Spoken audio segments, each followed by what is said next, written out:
Good morning, Heart and Soul. And thank you for joining us. Thank you for being with us this morning. Thank you for tuning in. Just thank you. I want you to know how very grateful I am, we are, that we are truly in this love together on this divine adventure in faith, and that we launched our summer of shift for summer school. And some of us did some pretty magnificent work, transforming our awareness, engaging our consciousness more deeply and more intentionally around how we can be and move together on this adventure in faith. So, look, part of what Dr. Sean Genwright left us with. And we're going to be going through this. I am, if anything, there are a couple of things that are happening about who and how I am. And one of them is that I am a show-enough trainer at heart. In my household, I was the one who always wanted to play school and be the teacher. In the corporate environment, I was a corporate trainer. Here, I am very much a serial preacher. Now, when you roll all of that together, you know that what that means for me is that what I understand about learning, adult learning, and the different ways that individuals grasp and hold and are able to comprehend and show evidence. That's what trainers require, that there's evidence of learning. No offense, teaching is not necessarily the same. No offense in saying that. It's just that as a trainer, once the trainer has delivered whatever it is, there needs to be some evidence that there was a transfer of learning. And that's an absolute. And so very much, that's what I'm always looking for. That's why I talk to you and say, do y'all understand? And there was a time in our heart and soul life where I would literally stop and just ask the questions. What else you need to know? Where are we? How is this not connecting? Because I feel it's essential, if we take this time together, that we be transformed in it. I naively believe that that's why you tune in, that's why you come in. If you are ever in the room at Heart and Soul Center of Light, I know that unless you live next door, and even in this case, if you live next door, you've passed another church in order to be here. And for many people, they have passed so many opportunities to stop and get a word of scripture and hear a song, if that's all you're looking for. This ain't that. Because there's something in me that is compelled to support that after we do this, because I feel like we could just go to brunch early if we're not really going to do nothing. But if we're going to do something, then let's in fact do something. Let's grasp this, and as my mother would say, turn it every way but loose. Once we get a hold of it, turn it every way but loose so that we are assured that we are empowered to use this effectively, intentionally in our living. Yes? So that we have some sense of how life gets to be the way it is, and that has everything to do with us. The divine is the divine. Y'all understand? God is God. We're not changing God. God is God. What we can change is us.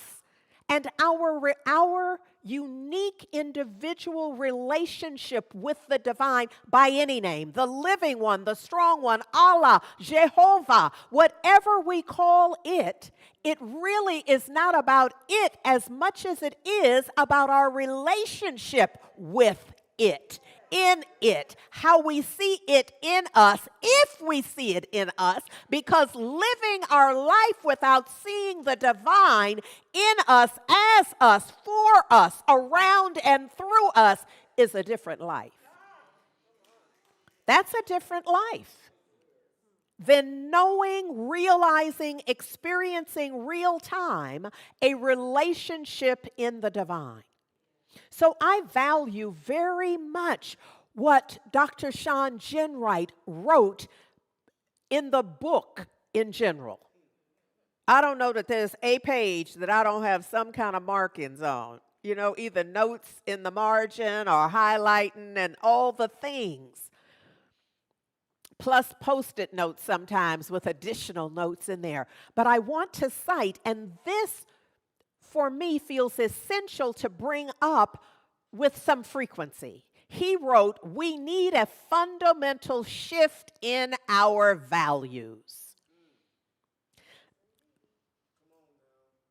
Why? I believe because we live out our values. Now, that's whether you know them or not. This is not just for the people who have journaled and have a value chart and they have a circle graph and they're working their value. You don't have to understand what values are. You are still living your values because that's how humans operate. It informs what we value, what is highest, most primary for our being. So it's impossible to not live your values. Now, that doesn't mean you're living the values you wrote in that class. That's a whole other thing. This don't have nothing to do with whether you live in what you wrote or what you told people you value. This ain't that. This is we live our values because it's primary in our consciousness. It's what informs what matters to us. So since we know that, if we're not living the life we desire to live, where to begin? Begin shifting what you value. I know you say you value X, but your life looks like you value Y. So if you want X, you're going to have to shift your values in the vicinity of X at least. I mean, that's why people say fake it to make it. You're going to have to start faking that you appreciate X before X is going to even show up in your life experience. So he says we need a fundamental shift in our values, a pivot in how we think, act, work, and connect. That's because our values show up in how we think, work, act, and connect. So we can't just go in and change how we connect. I mean, you can do that for 15 minutes. But it's not going to transform your connections unless you shift your values. Oh, Lord, I hope that's clear, because that's like a week seminar. All day kind of thing. This ain't to run in for 15 minutes. This would be there's so much. This is why we also offer classes. Is to encourage you, because we know that in the time that we spend together on Sunday, what I can do is pique your consciousness, pique your interest, engage you. This is not the transformative work. This is ideas about the transformative work. Somebody could say, this is you poking the bear, Rev. That's what this is. But the work must be done by you in the privacy of your consciousness, your heart mind. But I'm giving you some clues. We must first change how we be. That's the first thing. Which is why I love, and part of the whole Centers for Spiritual Living notion of change your thinking, change your life. It's real. It's real. Now, it's not real by saying it. There's no magic in those words. You could write a song about it and declare it every day and not change nothing else, and you will not be changing your life. Well, you will to the extent that you now got a song. You've added a song to the soundtrack of your life, but you have not transformed your life in the saying of those words. It would be in the integration of that idea, the exploration of it, the implementation, the self-actualization of it is what we're talking about that would happen. Romans 12:2, and we're going to be here. We're going to be rocking between Romans 12:2 and Revelations. 21, okay? So look, Romans 12:2 is saying, do not imitate the world. But if your mama was like my mama, she made that clear. Don't come in here telling me what other people doing. Because she made it clear, I don't care what they do. You live here in my house. You must do what is required in this house. Pardon me.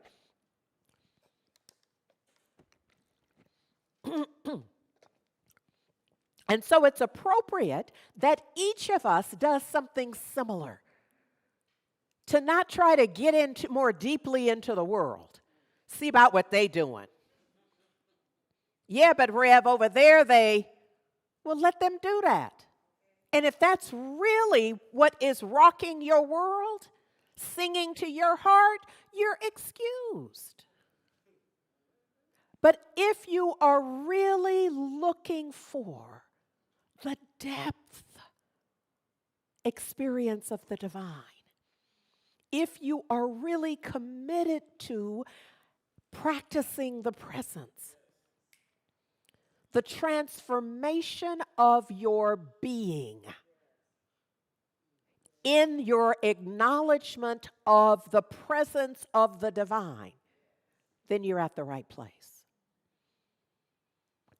And I'm going to challenge you to do the right thing in a Spike Lee kind of way. Yeah. Do the right thing. Get in it. Get engaged in it. Be about it. Oh, I'm hoping this is making sense. You know, I'm calling you out. I'm challenging you. I'm saying we cannot sleep on this. Today is the 21st anniversary of 9/11. And we literally lost our minds on that day. We were traumatized. So we had all kind of reasons. But we literally just went crazy in the world. Some of us. Few of us had the first thought, forgiveness. And although God is all there is rolls off of our tongue, it didn't come up at all that day. For many of us, we have work to do. We have work to do because we must be willing to change our mind. We must be willing to pivot. So we know that Dr. Sean offered us 4 pivots. I'm going to focus our attention. You know, they kind of roll in together, but I'm going to isolate pivot number 3, which is about vision. It's about what we it's beyond perception. It's beyond perception. It's about discernment. It's about, because it has a knowing element to it. You understand, perception has more to do with the optical system and what we perceive in that way. It could be more broadly applied in that way. But discernment, you see, you got to bring you to that. You have to engage your knowing for discernment. So this is about discernment. And he asked us in pivot number 3 to reimagine how we think and act by shifting from problem fixing, which he also calls problem loving. Because for some, you know, it really is a love affair. It's the way that they kind of hold their existence. From the vantage point of, here are the problems. So how are you today? Ooh, girl. You don't even. It's a perspective, because that's not the only thing happening in life. My godmother just celebrated last week her 97th birthday. And often when I ask her how she's doing, she said, well, you know, I woke up this morning. And her life is very different and frightening for her because her mind betrays her more often than it doesn't. But can you see, the discernment is that the perspective, or her point of reference, that's the better way to put it, her point of reference, her point of view in the moment is, I awakened. And there's not a one of us who doesn't have that as a testimony. Not a one of us. And what if we decided to begin with that? So not only did I awaken, but when I checked my senses, they were all functioning. Maybe not like they did 10 years ago, but they are functioning. You see what I'm saying? When I went to get up, my legs worked. When I looked over there, I could see over there. I could hear the sounds. I could feel my legs, my arms, my appendages. I'm blessed. It's a point of view. What are you seeing? What are you sensing? What are you knowing? Are you loving the problem and living your life in the fixation of problems? Or are you about possibilities? Seeing what's possible in every situation and circumstance. Just doing the best you can. I'm not saying solve the problem. I'm just saying, can you entertain some possibilities? Can you? Will you? I know you can. Will you is the real question. Will you entertain some possibilities? Because this is an adventure in faith. You go have some problems. So it really doesn't matter how good you get at fixing problems. You go have some problems. You'd be better off to specialize in possibilities. Because when you specialize in possibilities, whenever a problem comes, your specialty will be seeing it as a possibility. Seeing it as an opening. Like, oh, Lord, here's something I can work with. Yes. So look, this is an adventure in faith, and here's what we have declared for 2022. We are moving forward together. It's together. We're going to keep on walking with you.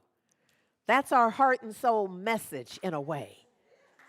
That's our intention, that we be of support and encouragement to each other. That no matter the weather, because there's going to be some problems. There's going to be some stormy times. The other day it was so hot, I didn't know which way to go. So there's going to be, so no matter the weather though, we must know that something, the divine something, the all thing is present. And present in and as us. On this adventure in faith, we're moving forward together. No matter the weather, we're always together. We're going to keep on walking like this. Look at here. When the ensemble, I was about to say when we sang that song, because, you know, I was over there singing. I'm often in the choir. In the whatever singing, in the, you know, I cover it with a little lip sync though, so it's not offensive to anyone. But in that song, it's this notion of no matter what. No matter what. So I want you to bring that energy to Revelations 21:1, and I saw a new heaven and a new earth. So no matter what was going on, I still am empowered to see beyond what appears to be right now. I don't know if y'all understand the power in that. I don't know if y'all really get what that means, that no matter the weather, whatever's going on, I saw a new heaven and a new earth. And the old heavens and earth, the old ideas, the old manifestations, they were no more. Why were they no more? One, because I'm not entertaining them. I'm no longer entertaining them. Somebody, you brought up the story of the two wolves. When we were talking about something else, I don't even know where we were. It was IJ. Those of us who were gathered in IJ, years ago, I told the story, just this ancient Native American tale about the two wolves. And the one wolf is the everything we're afraid of. You name it. You don't need me. The one wolf is symbolic of your worst fears, your trepidations, all of that. And the other wolf is your dreams, your heart's desire.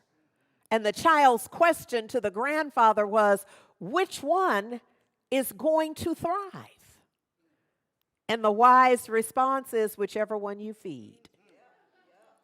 So it is with all of our ideas and our whatever we entertain.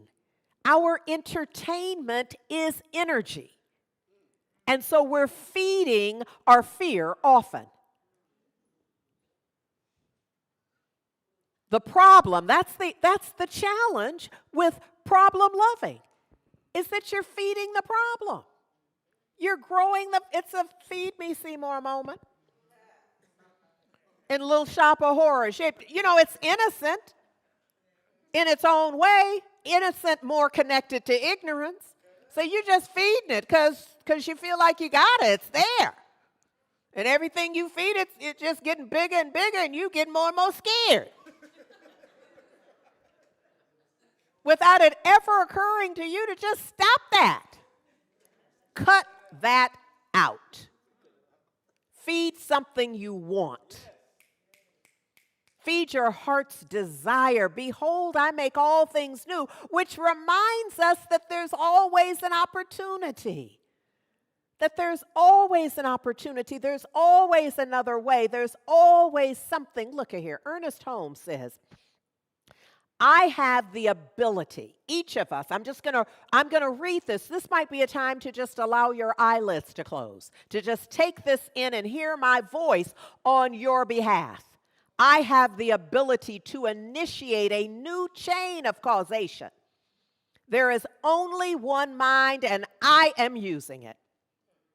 The laws of nature are universal. My use of universal law is individual and personal.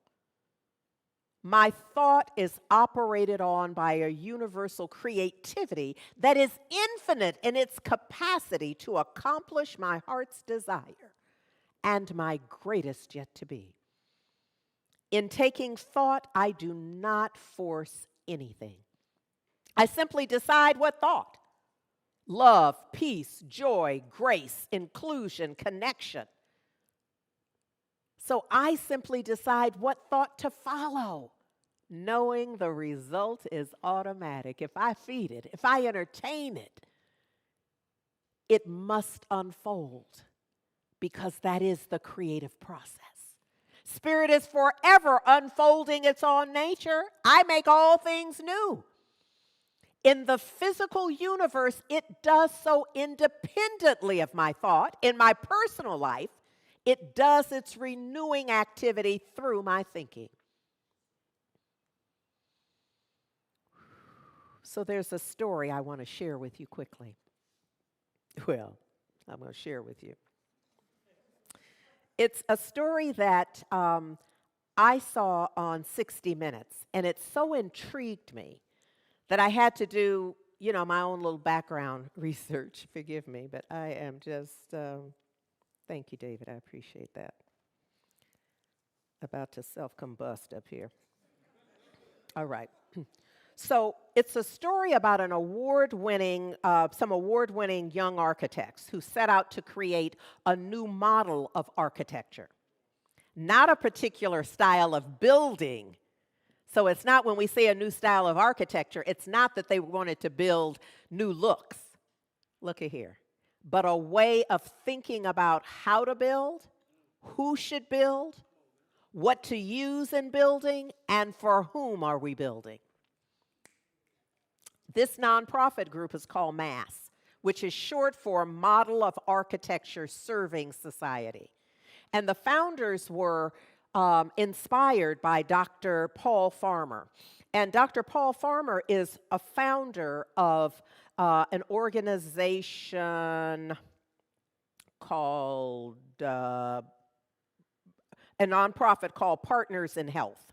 And Partners in Health offered medical care to those who had no other opportunity to get it. So many of the photos that we might have seen of Dr. Farmer would have seen him in Africa with just emaciated children, where he is bringing a team together of medical professionals who are helping in that way.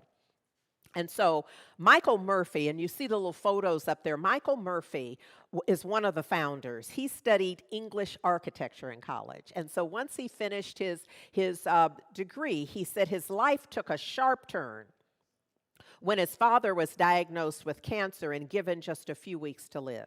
So he went home to Poughkeepsie, New York, and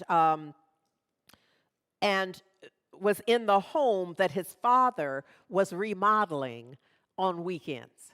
You know, he was doing that. Just every weekend he would do something on that. So he said while he was there, he thought, what can I do while I'm on this death watch? You know, I can't just sit around and watch my dad waste away. And so he decided he would start working on the house. So he did that for about 3 weeks, and his father was still alive. 6 weeks later, the father started helping him. A year and a half later, they had fully restored the house, and his father was in full remission. The father said to him, you know, working on this house with you saved my life. It healed me.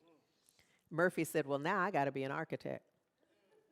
In that case, if it can do all that, you know, then that's what I have to do. So he went to Harvard Graduate School of Design. And he met a guy and became friends with him, and that's the other guy there who is Ricks, Alan Ricks. And during the first semester in the class, he said what they found was that that they were learning about heroism in architecture, you know, kind of who to worship, who did the best work, and the beautiful sculptures and the names of the famous architects.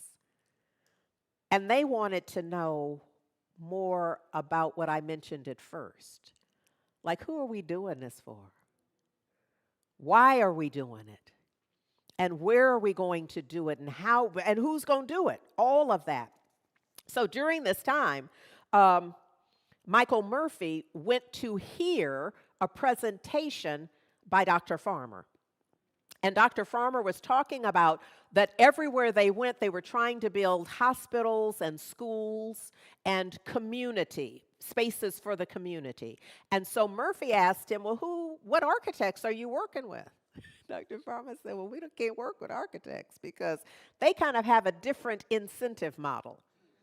You know, the architecture incentive model is you pay me and I do it. And they can't, that's not the model they're working with.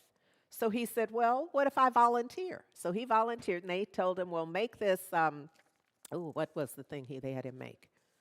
A thing, some little, a laundry building, that's what it was. They had him design a laundry building, and that was all right. He did the laundry building in Rwanda. And so then later they said, well, do a hospital, because this is a large community and they don't have any hospital, they don't even have any doctors, but we want a hospital. And so he designed it, and the feedback he got back is that it looked like a barracks. And they were like, no, because Dr. Farmer said it must be beautiful. Here was his standard. He said the hospital should be beautiful, building it should help as many local people as possible, and it should have natural airflow to prevent the spread of diseases like tuberculosis that often ran rampant in enclosed wards and waiting rooms. And so he then asked for volunteers in his class. He's like, oh, if that's how we're going to do it, we're going to need help. So he asked for volunteers, and then he took time off and went to Rwanda so that he could see and be there and all of that.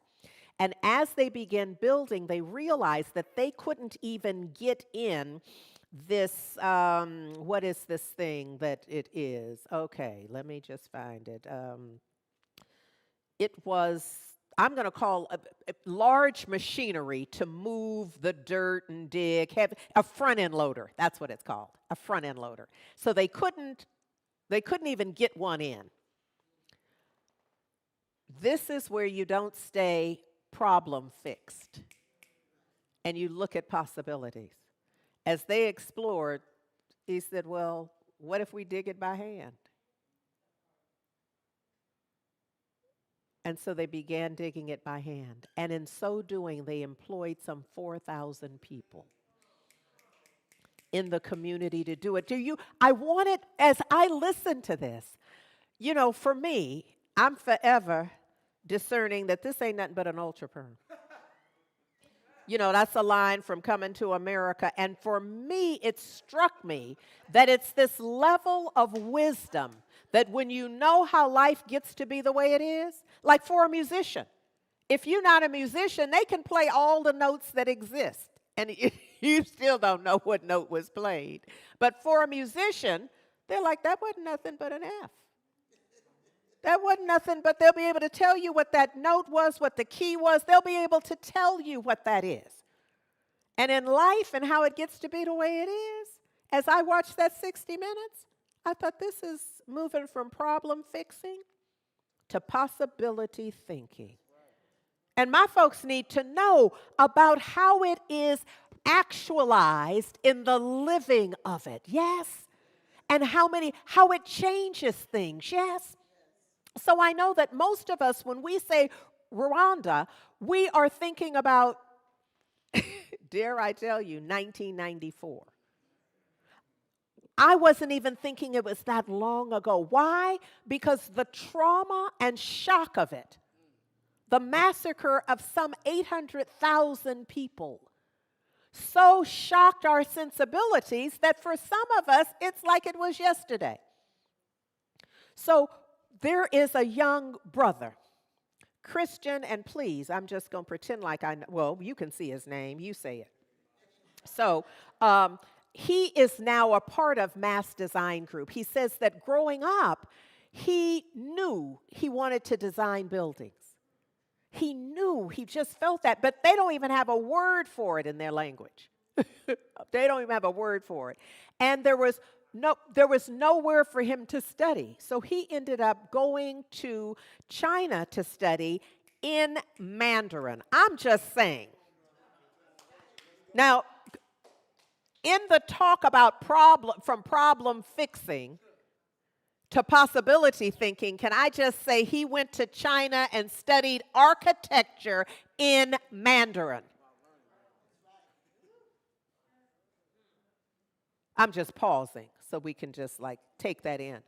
Because when some stuff comes up in your life, think, brother went to China and studied architecture in Mandarin.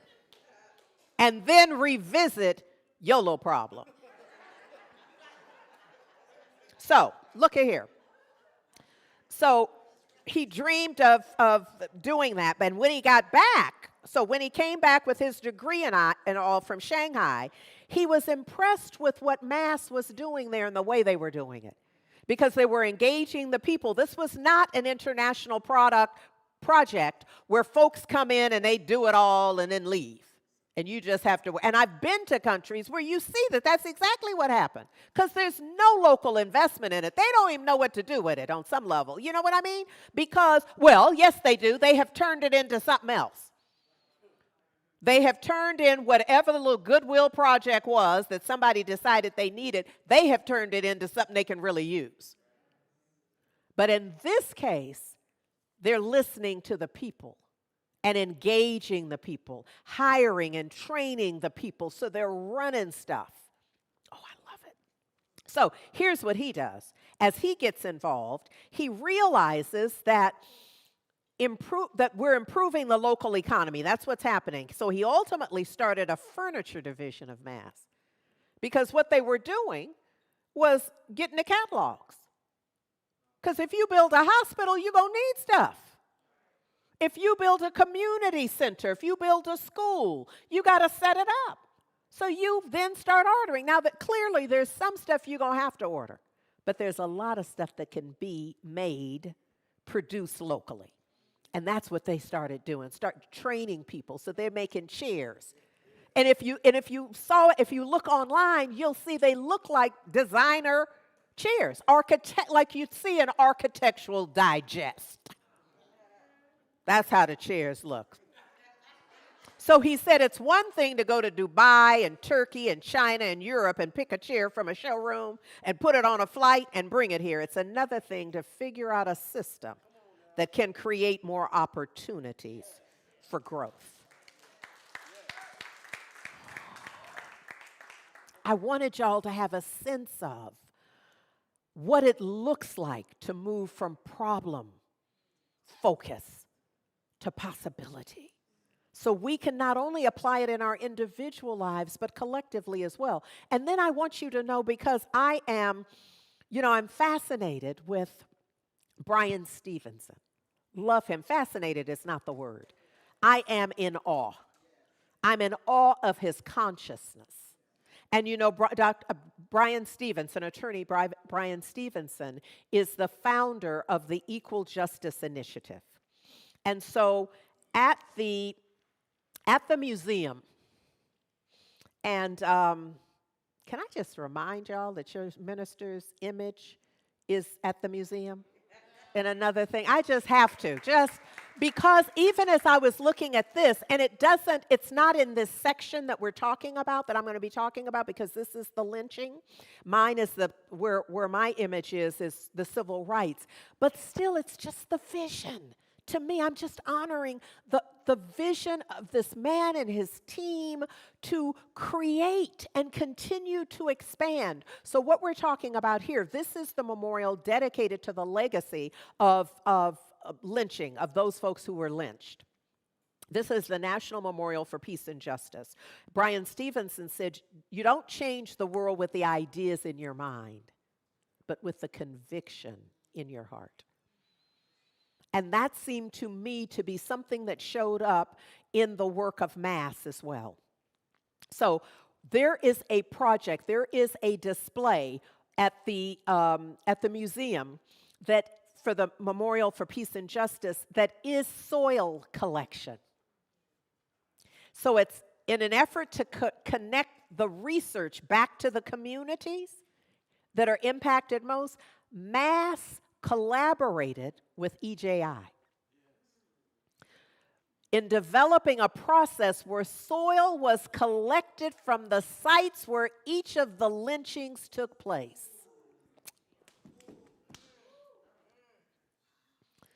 And so the community remembrance process allows communities to confront history by becoming active participants in the commemoration of lives unjustly taken. So the soil collection process served as the prelude to the memorial. And so what you're looking at there are jars upon jars labeled with names. And the dirt, the soil taken from those spots. When I realized that Mass was connected with that and had collaborated, had supported that process in the collection of soil, I thought, now look, I'm not selling, I don't have no stock. Well, it's a nonprofit. I don't have any personal, and I'm also not saying that they don't have some issues. I don't know, so I'm not representing them as perfect. But I am saying they got to move from problem fixing to possibility thinking. They got that part down. So I don't know what else is going on in all of their operations, and I'm not particularly interested. What I'm interested in is they gave me a perfect example of moving from problem fixing to possibility thinking. You know, Richard Rohr, I'm going to remind you, because this is what I feel like is a huge part of my calling, that the true purpose of mature religion is to lead us to ever new experiences of our true self. It's the discovery process of who we be and how we be. It's to allow us to experience our true self, who we are in God and who God is in us, and to live a generous life from that infinite source. That's what we're doing. I will work as hard as I can. I'll do, y'all have seen me in costumes. I'll do pretty much anything in order to bridge the divide from an idea, from a fear, from a sense of a problem to the divine possibility. Here's what I know for sure. It's included in the lyrics to this song. It is God's will that every need be supplied. That's what I know. What I know is that none of us must do without what's needed. Now, the needed is what's different from what's on your Christmas list. It is God's will that every need be supplied. What you need to know is that you are important. You're important to me, you're important to Heart and Soul, and we need you to survive and to thrive. That today, or acknowledge again that today is the 21st anniversary of 9/11. And I also just want to remind us of the lyrics of the song as well, that I love you, I need you to survive. I won't harm you with words from my mouth.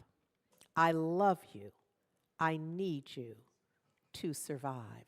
So as we are moving in the world today, especially, and just with this reminder of what we have been through as a nation, as families who have been traumatized in this process, that peace is still present.